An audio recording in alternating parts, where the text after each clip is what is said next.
রস্যকতের সুগন্ধা পয়েন্টে এখন 12টা 20 মিনিট। ইতিমধ্যে আপনারা দেখতে পাচ্ছেন আমাদের সিসেফ লাইফগার্ডের সদস্য ইউসুফ ওয়াটার বাইকে করে পর্যটককে কিন্তু উদ্ধার করতে যাচ্ছেন।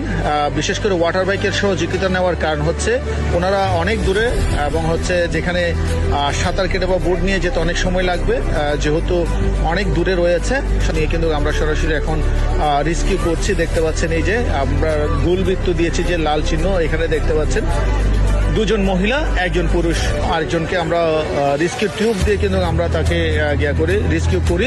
পরবর্তীতে উনি একটু যখন বেশি দুর্বল হয়ে যায় তাকে কিন্তু বেশি দূরে থাকার কারণে আমরা সরাসরি কিন্তু তাদেরকে রেস্কিউ করছি। এখন এই মুহূর্তে আপনারা দেখতে পাচ্ছেন রেস্কিউ করে এখন হচ্ছে আমরা ওনাদেরকে বোটে তুলে কিন্তু আস্তে আস্তে কিন্তু কিনারায় ওনাদেরকে নিয়ে আসবো।